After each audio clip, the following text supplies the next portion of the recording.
While the world outside the palace gates was constantly shifting, one thing remained absolutely certain for over 70 years. The Queen's afternoon tea began with two very specific, very simple sandwiches. There was no grand display of excess. Instead, there was a plate of tiny, crustless cucumber sandwiches, followed by delicate smoked salmon. Every single afternoon, these were prepared with a level of precision that speaks volumes about the woman who wore the crown.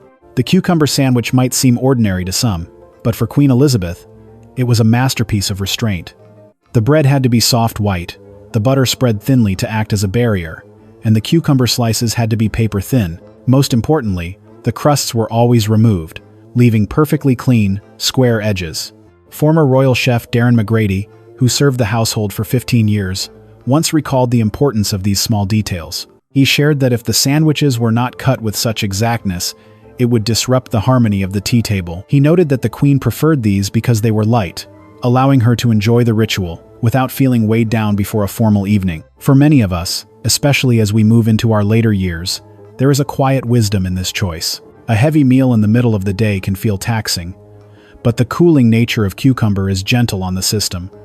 It is an art of lightness. It suggests that even in a life of immense power, there is beauty in choosing something that is enough, rather than something that is too much. The second sandwich, smoked salmon with a hint of lemon, added a touch of richness, yet it remained equally refined. It was never overwhelming. Everything was balanced. As you listen to these details, you might find yourself reflecting on your own favorite rituals. Do you have a simple snack that brings you a sense of calm? Please take a moment to share your own tea time memories in the comments below. We truly value the stories our viewers share, as they bring so much warmth to our discussions. And if you find these gentle insights into royal life meaningful, please consider subscribing to the channel and liking this video. It helps us continue to bring these thoughtful stories to you. This adherence to simplicity was not about a lack of imagination. It was a form of discipline. By choosing something predictable and clean, the Queen maintained a sense of order in a world of public duty. But as we look past these cool, refreshing starters, we find that the tea table held more than just sandwiches. After the lightness of the cucumber, the menu would shift towards something far more comforting. The next item on her table brought a sense of warmth and a connection to a long-standing regional tradition, though the way she ate it often sparked a quiet debate. Once the light, refreshing sandwiches had been enjoyed, the centerpiece of the afternoon tea table would make its appearance: the freshly baked scones. For Queen Elizabeth, a scone was never merely a piece of bread. It was a warm, fragrant invitation to tradition. These were always served warm, wrapped in a linen napkin to retain their heat, and accompanied by two essential toppings: rich clotted cream and sweet strawberry jam. However, it was the specific way she prepared her scone that carried the most meaning. In the long-standing British debate over whether to apply the cream or the jam first, the Queen was unwavering. She followed the Cornish method, spreading a generous layer of strawberry jam onto the warm scone first, followed by a dollop of thick clotted cream on top. This was not a random choice or a passing whim. It was a habit maintained over 9 decades. Royal staff members often observed this quiet consistency. One former chef recalled that, while the palace hosted dignitaries from all over the world who might have their own preferences, the Queen's personal plate never changed. He remarked that she didn't need to give instructions because the routine was so deeply ingrained in the life of the household. It was simply the way it was done, a small but firm signal of her heritage.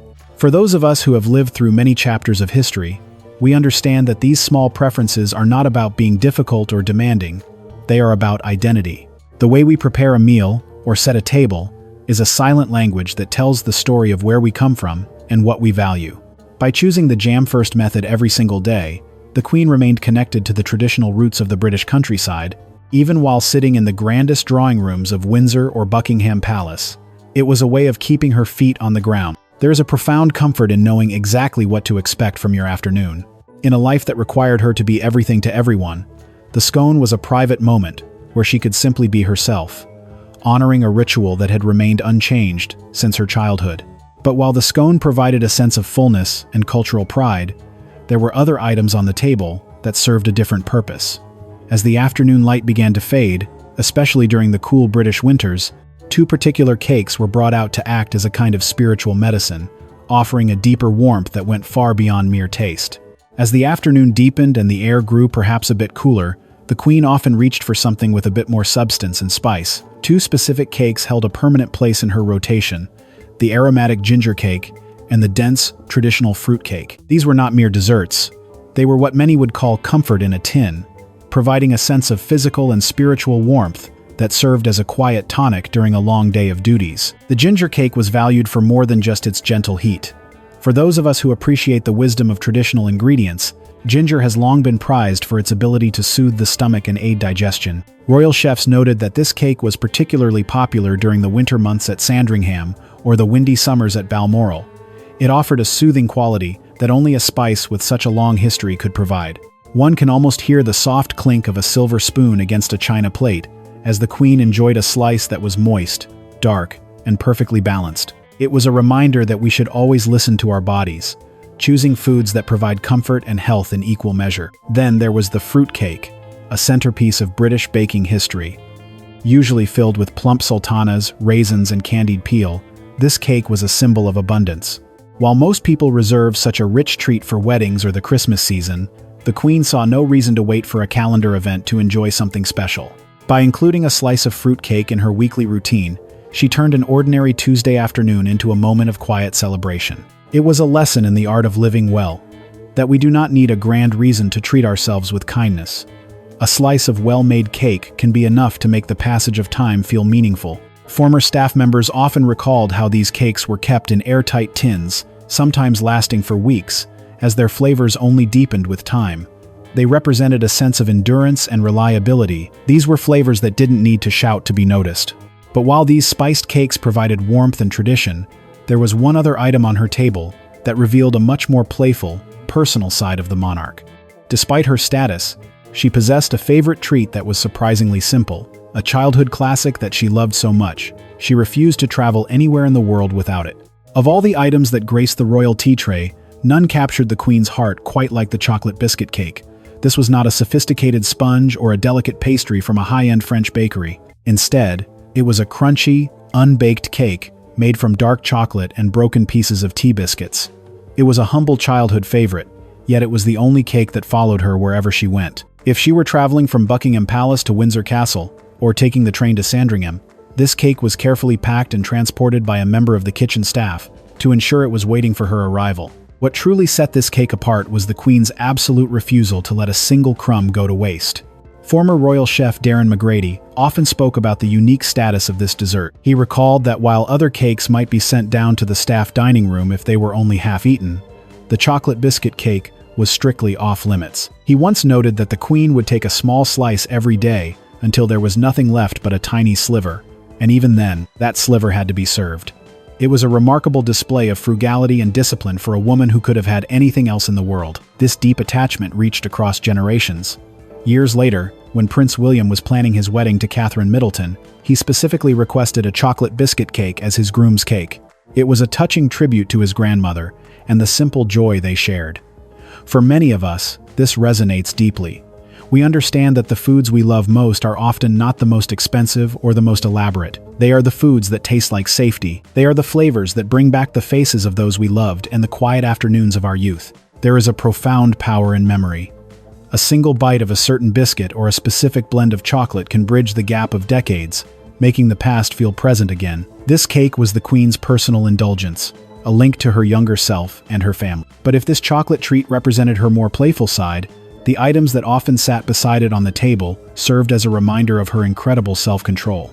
If chocolate was a rare moment of indulgence, the next items on her tray were a masterclass in restraint. Simple, plain, and perhaps even monotonous to some, yet they were essential to her daily sense of order. The royal tea tray was never complete without a selection that might seem surprisingly modest to the unobserved eye. A simple butter cake and a handful of plain digestive biscuits. There were no intricate sugar flowers or layers of colorful frosting here. Instead, these were items defined by their absolute consistency. The butter cake was soft, lightly sweet, and reliable, while the biscuits were crisp, humble, and unadorned. For the Queen, these were not just snacks. They were the gold standard of the known, in an unpredictable world. This preference for the plain was a reflection of a much larger life philosophy. Royal biographers and former staff have often noted her famous avoidance of strong, overwhelming flavors like garlic or excessive spices. She valued a palate that was clean and predictable. One former palace chef remarked that her tastes were remarkably disciplined. He recalled that she did not seek out variety for the sake of excitement. Rather, She sought out quality and familiarity. If a butter cake was prepared perfectly on a Monday, she expected it to be exactly the same on a Thursday. In her position, where every day brought new faces, new crises, and new political landscapes, having a tea tray that never surprised her was a vital source of comfort. For many of us who have walked a long path through life, there is a deep resonance in this choice. We live in a modern culture that is obsessed with the new, the bold, and the different. We are told that change is always better, but there is a quiet wisdom in knowing what suits you and having the courage to stick with it. At a certain stage of life, we begin to realize that constant novelty is often exhausting. There is a profound, meditative peace in the reliable crunch of a plain biscuit or the familiar crumb of a well-made butter cake. These simple foods don't demand our attention, they support our thoughts. This sense of restraint and temperance was perhaps the secret to her longevity and her legendary composure. By choosing the simple over the sensational, she maintained a steady inner rhythm. But as we move toward the final item on her weekly menu, we find something even more fundamental than the butter cake. We have explored 8 foods that provided balance, warmth, and memory, but the 9th and final choice is the most modest of all. It is a biscuit that has remained unchanged for centuries, perfectly mirroring the steady, enduring spirit of a reign that lasted over 70 years. The final item to grace the Queen's afternoon tea was perhaps the most unassuming of all, a simple piece of shortbread. This biscuit is a marvel of minimalism, traditionally made from just 3 basic ingredients: butter, sugar, and flour. There are no fancy decorations, no intricate fillings, and no modern flourishes. It is firm, slightly crumbly, and carries a gentle sweetness that has remained unchanged for centuries. For the Queen, a piece of shortbread was the perfect conclusion to her daily ritual, serving as a clean, crisp palate cleanser that brought a sense of finality and order to the afternoon. This choice was deeply symbolic of her entire life and reign. Shortbread is a staple of British and Scottish heritage, surviving through generations of change, much like the monarchy itself. Royal biographers often pointed out that the Queen had a profound respect for things that lasted. She was not a woman who chased the latest culinary trends or sought out exotic flavors. Instead, she anchored her life in the tried and true. One former member of the royal household noted that the Queen's preference for such a modest biscuit reflected her inner strength. She didn't need to be impressed by novelty because she found her power in continuity. As we reflect on these 9 foods, from the cooling cucumber sandwiches to this final crumb of shortbread, a larger picture begins to emerge. We often imagine that a great life is defined only by massive achievements, historic speeches, or world-changing decisions. But the Queen's tea table teaches us a different lesson. It suggests that a life of true significance is actually built upon a foundation of small, quiet, and repeated moments. These daily habits were the invisible threads that held her together during the storms of her 70-year reign. They provided a predictable rhythm that allowed her to face the world with such remarkable composure. There is a quiet dignity in staying true to what you love. In our own lives, especially as the years pass, we find that our own small routines, the specific way we make our coffee, the chair we sit in to read, or the simple biscuit we enjoy with our tea are not just habits. They are the anchors that keep us steady. They are the small, private celebrations of being alive. We would love to hear about the traditions that have stayed with you through the years. Is there a certain food or a simple meal that you have returned to for decades? Perhaps it is a recipe passed down from a parent or a snack that always brings you a sense of peace. Please share your stories in the comments below. We find so much inspiration in the memories our community shares. If you enjoyed this journey through the quiet habits of history, please like this video and subscribe to our channel to join us for more thoughtful explorations of a life well lived.